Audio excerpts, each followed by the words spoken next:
Ben Johnson is being coy about how much the Chicago Bears starters will play in the preseason, but all signs are pointing to very limited action for Caleb Williams and the rest of the starters.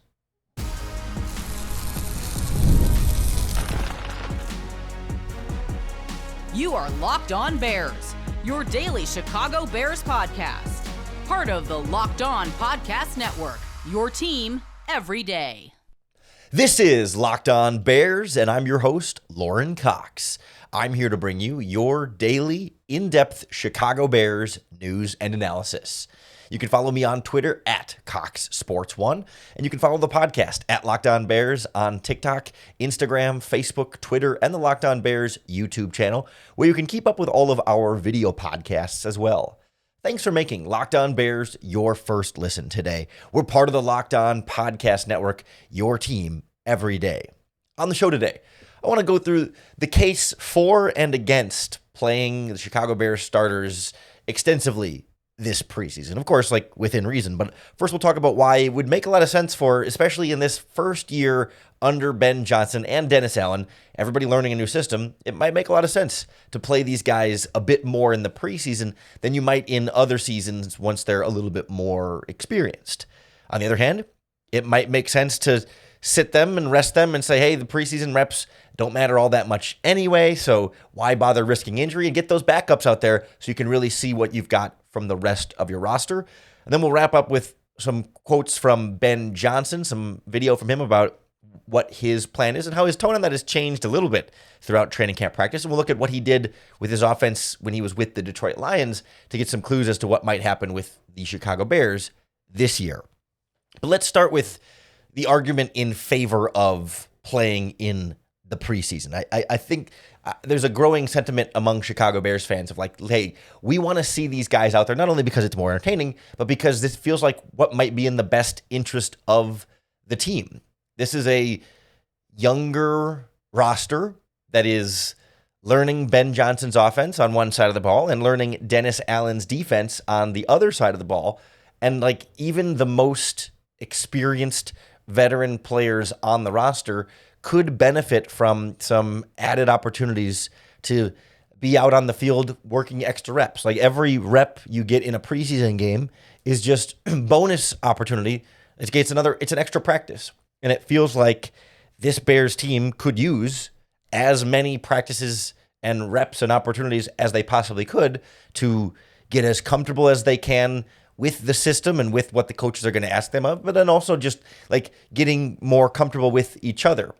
Whether that's Caleb Williams building connections with rookies like Colston Loveland or Luther Burden, or a free agent like Olamide Zaccheaus at receiver, or even just like new teammates, right? This interior of the Bears offensive line is brand new with Joe Thuney and Drew Dahlman and Jonah Jackson, and maybe Ozzie Trapillo ends up being your starting left tackle, and you've got 4 new starters on your offensive line. Like it feels like every opportunity you can give them to work together, even just a little bit more, adds up, right? If the difference between, you want to get 1,000+ opportunities, as many as you possibly can. Every step, every rep you get together now is one step closer. And maybe individually they don't mean there's not a ton of weight, but as you get into hundreds, into the thousands, then they get that much more comfortable together and that much more muscle memory and cohesion. It just helps get you a little bit closer to whatever the finished product is going to look like, right? It speeds up that process a little bit more as opposed to like taking the game off and sitting these guys. Same thing on the defensive line with guys like Grady Jarrett and Dayo Odeyingbo. Maybe the changes on that side of the ball a little bit less visual, but it just feels to me like you add in the context then also that this is a like quote unquote like real game action. I mean, not, it's an exhibition, right? No one's going to be treating it like a regular season game, but there's a certain value to playing under the lights, being in an NFL stadium, not just on a practice field, with fans in the stands and a real opponent that's not just your teammates that you've been practicing against, and like semi-real stakes. I mean, I don't know, they're not real, but I think it's easier for a player to feel like, oh, hey, we got to get a touchdown on this drive when there's an actual scoreboard in a stadium, even if the results don't matter, than like when they simulate it in practice, right? They'll pretend like, all right, now we're going to pretend like it's 4th and 2, and then they're going to work on their 4th down plays, right? Or they're going to pretend that there's 2 minutes left in the game, and they're going to drive down and do it. And like, everyone pretends fairly well, but something about being in an actual preseason game, I think it takes less of a mental leap to put yourself in that mode. I think it's easier for players to convince themselves in that moment that like, hey, this 2-minute drill really does matter, and that this fourth down or third down or whatever situation in a preseason game just feels a little bit more real than it does at practice. Even if doesn't feel as real as a regular season game would, I just think there's some real value and some real situational football that can come from preseason games like that you're not just getting at practice and that you can't fully replicate it at practice, and would be valuable and even more valuable for a team in their first year with this coaching staff, especially just because like even over the course of last season, right? It felt like Caleb Williams and Rome Odunze took a long time to really get on the same page. Like even players who have played together could use some more extra time working together. Like it'd be different if Caleb Williams was a finished product and this offense was clicking and rolling. It's like, yeah, that's fine. But like we want to see Caleb Williams keep getting better. We want to see Rome Odunze keep getting better. Like I'd understand if you could make a stronger argument like, well, Joe Tooney is not going to get any better by playing in a preseason game. And I think there's still like a teammate compatibility, meshing aspect. But as an individual player, no, he's not going to improve his technique much by playing in a preseason game. But enough of your other starting caliber players, right? Like I think Darnell Wright still growing as a player, Rome Odunze, Ozzie Trapilla or Braxton Jones, either one at left tackle could use those reps. Jervon Dexter, Tyreek Stevenson, if he's end up starting in the secondary. Like there's a bunch of younger guys on this roster that are starters that you still trust to be out there and be starters in a regular season game, but like, why not give them even more opportunities to continue to develop and refine their abilities with live practice reps? Like we hear all the time about how there's not enough practice reps, there's not enough contact, there's so much they try and jam into very limited practice time, and so then it ends up feeling a little bit like a waste when they don't play in the preseason games, because those can be just like extended practice reps. Now, I can see some of the pushback on the other hand here that certainly makes it a little bit harder to fully justify the preseason reps. And I think as we start to talk through some of the reasons why they shouldn't play, it does become a little bit of a cost-benefit analysis. And I think the reason why the argument to play them is the strongest now is because it feels like of any preseason situation, like year one right now, if you're ever going to play starters in a preseason, it's right now. We could talk about, year 2 under Ben Johnson when Caleb Williams is in year 3 and maybe this lineup is a bit more set and they've all been together for a full season. It's a lot stronger of an argument to say no need to play them, because it's like, well, they've done this before. They've been through this before. Nothing's new for them anymore. So they can kind of sit out at that point. But year one feels like there's a little bit more to gain when every year the preseason risks are essentially the same. And we'll take a look at what those risks might be, and the argument on the other side of, well, maybe they shouldn't play starters much this preseason because maybe it's just really not that worth it. Next on Locked On Bears. This episode of Locked On Bears is brought to you by our friends at FanDuel Sportsbook. Summer sports are in full swing, and whether you're all about the baseball under the lights or golf on the green or high-stakes soccer action, FanDuel is the best way to make every game even more exciting. Because you're already following the action, so why not make it a little more thrilling? With FanDuel, you can get in on the game while your friends are getting sunburned on the beach. If the summer sports calendar isn't for you, you can still bet ahead on this upcoming Bears season. There's odds for the Bears Week 1 game against the Minnesota Vikings. You can bet on Caleb Williams' passing yards prop and Ben Johnson's odds to win Coach of the Year, all in the FanDuel app that's safe, secure, and super easy to use. If you're new to FanDuel, now's a great time to get started because new customers can bet just $5 and get $150 in bonus bets if your first bet wins. Open the FanDuel app today or visit FanDuel.com to get started. It sounds convincing to say, yes, this is the time, if ever, to play the Chicago Bears in the preseason, because it's like, well, what do you have to lose? It seems like they have a lot to gain. And, well, there's always a little something to lose and maybe not as much to gain as we might think. So the obvious caveat here, the obvious detraction is like risk of injury, correct? When you're playing against an opponent who can hit you and is going to mostly treat you like a regular season game, they really do want to stop you from scoring and really do want to score on you. It is similar in a lot of ways. I think it's a similar injury risk to any regular season game. It's not more injury risk than a regular season game. And I think sometimes in this conversation, people are like, well, preseason is such a big injury risk. Like, it's not, I don't think it's any more than a regular season game, but it does feel like a regular season game or a preseason game has a greater injury risk than just practice, considering even at practice, you're only doing live hitting and tackling for very select periods on very select days. The vast majority of training camp practices do not have full-on like tackling and getting guys to the ground in the same way.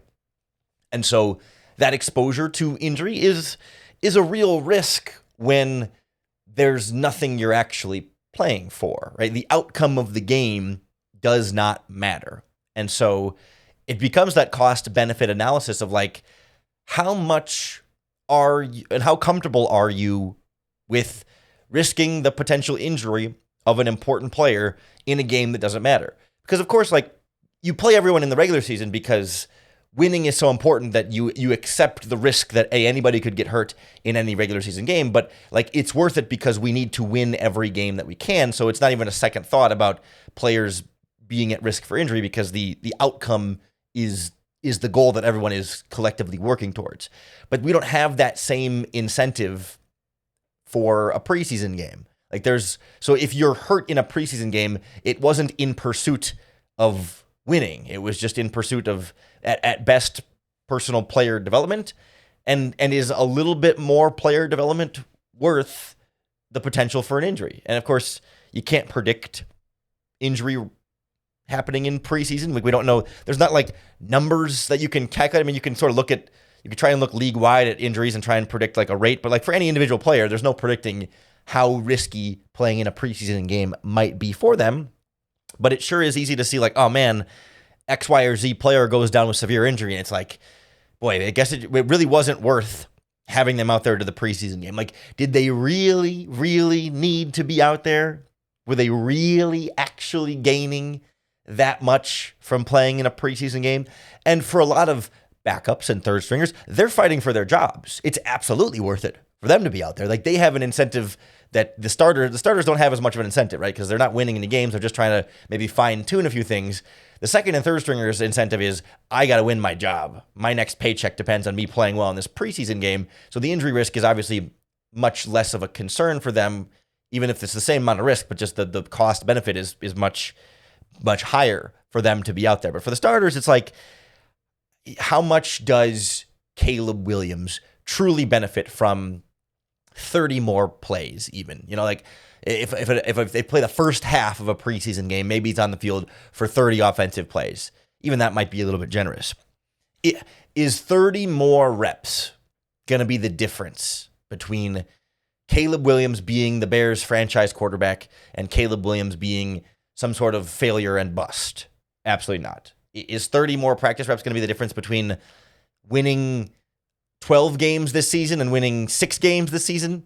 No. I don't think it's even the difference between 9 games and 10 games. Like, 30 reps does matter. It puts him 30 reps ahead of where he would be, but like, in a vacuum, it's not making or breaking anything significant for the Bears. Like, maybe that 30 reps is the difference between he really gets comfortable halfway through week 2 instead of halfway through week 1. I mean, whatever that timeline might be, like, maybe you speed up just a little bit how quickly things are really at full speed in an NFL season. And maybe that can be the difference between a win or loss. That even still feels like a little bit of a stretch because it's about more than just one individual player. And I get that, but like, it just, for starting caliber players, especially veteran guys that you can trust that aren't in an actual position battle competition, it just seems like the preseason benefit is real, but so small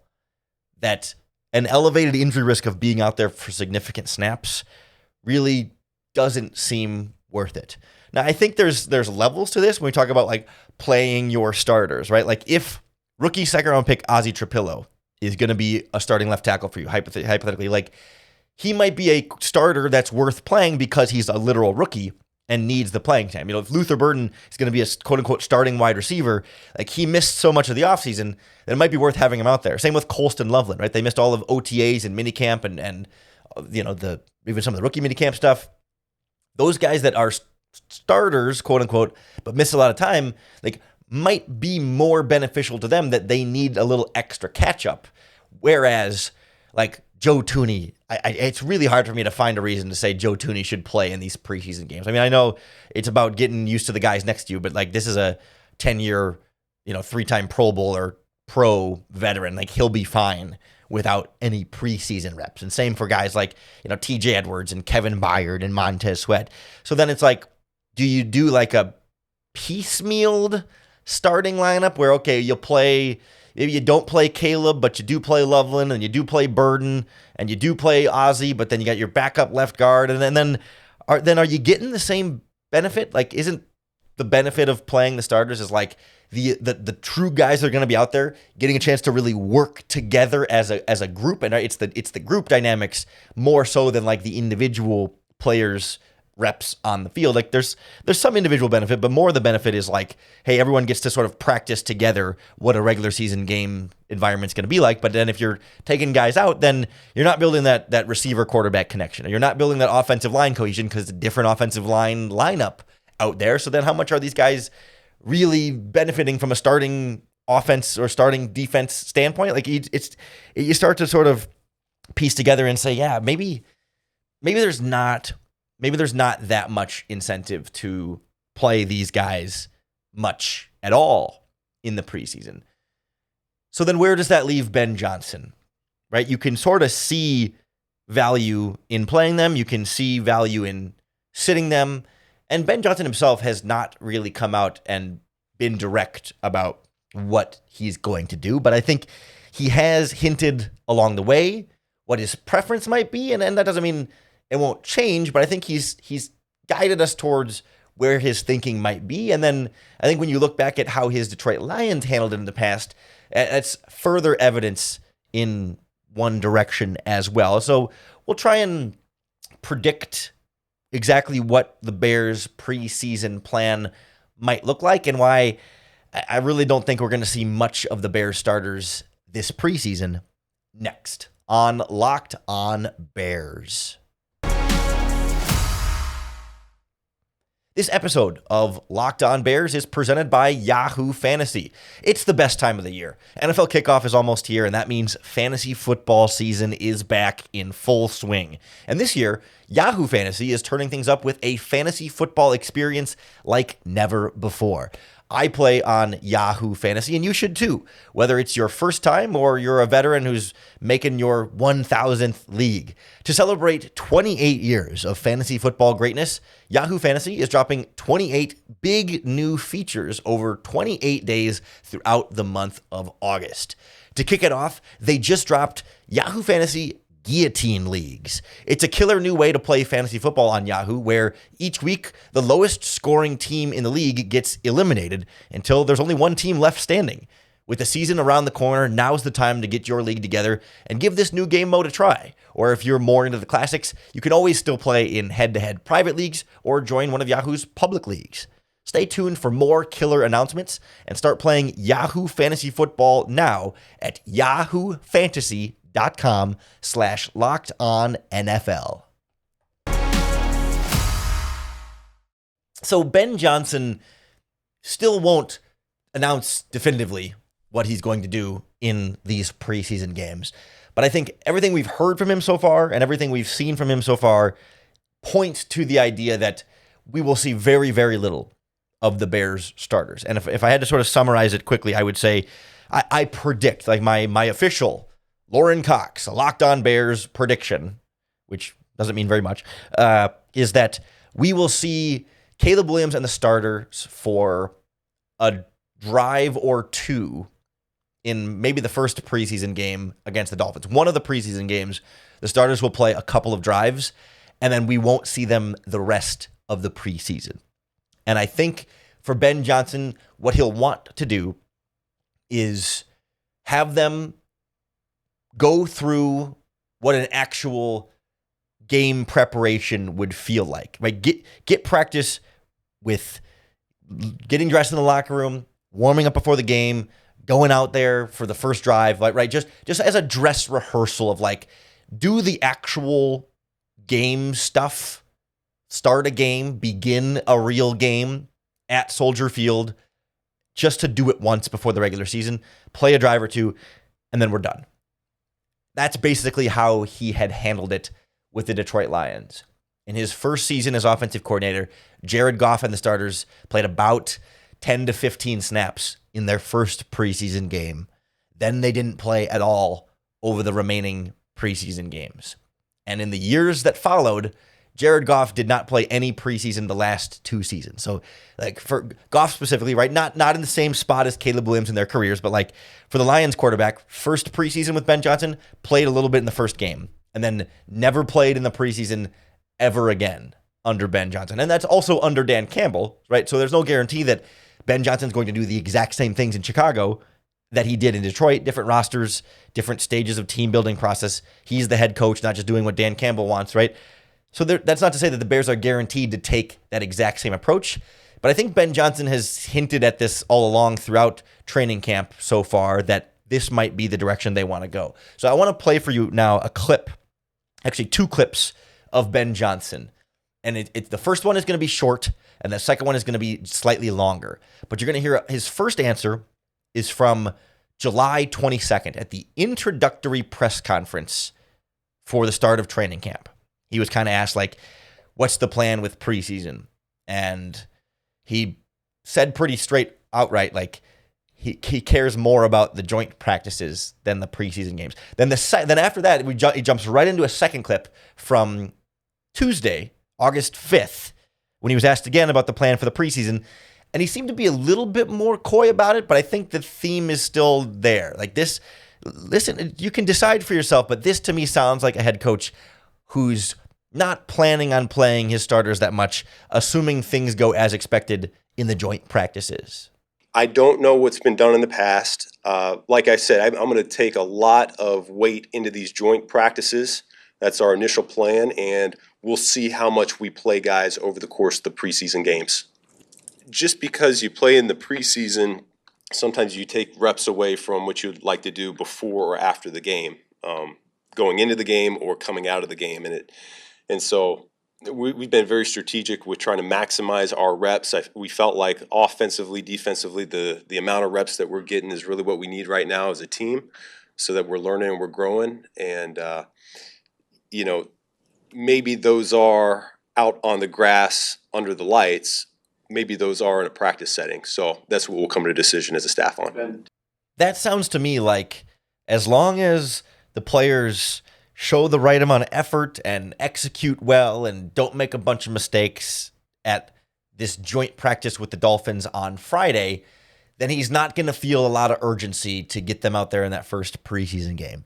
And then, next week they have a joint practice with the Buffalo Bills. And again, like if things go as expected and look to be on track in that joint practice preseason game against the Bills, then I don't think we're going to see him in the second game. And then I don't think at all we're going to see him in the third preseason game, almost regardless of what happens in the first 2 preseason games. But that to me seems like what Ben's ideal plan will be. Like I think he's not saying that definitively, because he does reserve the right to say, hey, no, you know what? This has not been good enough. And I do want to see these guys. I do want to see these guys a little bit more in the preseason, more than I might have initially thought I would have wanted to. And so he does cover his bases a little bit in that regard. And I appreciate and respect that. And like, he doesn't need to decide ahead of time what his plan, what his, playing time structure is going to be for those guys. But I do suspect it'll be just a little bit of Caleb Williams and company, and then maybe some of the younger starters stay in when Tyson Bagent or Case Keenum comes in as the number 2 quarterback. Like that's maybe Caleb Williams and the veterans play the first 2 drives, 10 to 15 snaps, and then Bagent comes in, but Colston Loveland might stay out there a little bit longer. Like Komet comes off the field, but Loveland stays in for the whole first quarter, the whole first half. Luther Burden stays in for the whole first quarter or first half. Ozzie Trapillo might stay in for the whole first quarter or whole first half, right? Like you'll see this sort of maybe staggering where like the 11 starters are all in for those first two drives. Then like 8 or 9 of the veterans all come off the field, but a couple of your youngest players do stay out there just because you want them to have some more opportunities to catch up. I think we saw that the Lions do some of that in previous preseasons, especially for rookie players that they just want to get more reps to. Like in year 2 under Ben Johnson, I think it was 2023, Jared Goff and most of the starters didn't play all preseason, but Jahmyr Gibbs still played in that first preseason game, even when the other veterans weren't. Even though Jahmyr Gibbs was a top 15 first round rookie, you'd think maybe the first round pick wouldn't need as much preseason playing time, but they still gave him a little bit more than some of the other starters who got 0 just because, just because that player was a rookie and they wanted to give them some more opportunities. So I would expect that Loveland, Burden, Trapillo, if Ruben Hippolyte, Kyle Monangai, those guys are going to get some extended playing time. If Zay Frazier and Shamar Turner get healthy at some point, they'll play a little bit more in the preseason, but the starters won't be a part of that. So we're going to see, I think, a lot of Tyson Bagent and a lot of Case Keenum, but maybe not even as much of Case Keenum, given that he's a more veteran player. I think we're going to see a lot of Tyson Bagent, and then Austin Reed, the fourth-string quarterback, is going to get a lot of second-half playing time. I think we're going to see a lot of Kyle Monangai, a lot of Ian Wheeler at running back, maybe not as much Travis Homer and Roshan Johnson, and then maybe some older backup players like Tyler Scott, I think, is going to get some extended looks as he tries to fight for his job. An undrafted free agent like J.P. Richardson, who's been a training camp standout, is going to get some extended looks. I think we'll see a lot of Karan Amagaji just because he needs reps and practice and playing time opportunities to keep developing his game, even though he's not he's not somebody who's fighting for his roster spot. I hope we see a lot of Austin Booker and Dominique Robinson, right? Zach Pickens, players that just feel like they need the playing time a bit more for their own development and for some of those guys for their actual roster spot. And so I think it's going to be valuable to them. And like Ben Johnson talked about, they don't want the preseason game to get in the way of some of the other things. He was kind of vague about it, but essentially he's saying if they play in the preseason game on Sunday, they're not going to be, if the starters play a lot in those games, they're not going to be able to do as much in practice the very next day. Right? Normally players get a couple of off days after a game day. And so if you were trying to get the practice schedule going again, it's a little bit harder to do some of those things. Same thing with the day before the game, right? They're not going to want to do as much with them on Friday and Saturday if you're planning on playing them on Sunday. And so maybe there's certain things they want to work on in practice that they see as more valuable than the preseason game. And I think that's part of the equation for Ben Johnson as well. So I hope I'm not the bearer of too bad of news here that the starters might not be out there, but I just want to try and calibrate our expectations properly for what we're going to see on the field on Sunday. When the game is done on Sunday, we're going to go live in the Locked On Bears YouTube channel for the Bears Squad Show. As soon as the final whistle blows, within the next 5 minutes, me and Joe George and the rotating cast of guests will be live on the Locked On Bears YouTube channel to break down everything we saw in the preseason game. Starters or not, we'll be here breaking it down for a full hour after the game. So make sure you check out the Locked On Bears YouTube channel, hit that subscribe button, and make sure you get notified for all of our live streams. Or if you just listen on the podcast form, make sure you hit the subscribe button wherever you listen to the podcasts, because that's going to be the best way to keep up with all of our daily, in-depth Chicago Bears news and analysis. We'll still be previewing the preseason games, recapping the preseason games on our regularly scheduled Locked On Bears podcast. So make sure you keep tuning into those. Keep making us your first listen each and every day. And then if you're looking for a second listen, you can always check out the Locked On Bets podcast here on the Locked On Podcast Network. Betting experts Lee Sterling and Kevin Rogers have daily baseball locks and can't miss football futures. So find Locked On Bets on YouTube or wherever you listen to podcasts. Then coming back tomorrow, make Locked On Bears your first listen once again for another opportunity to bear down.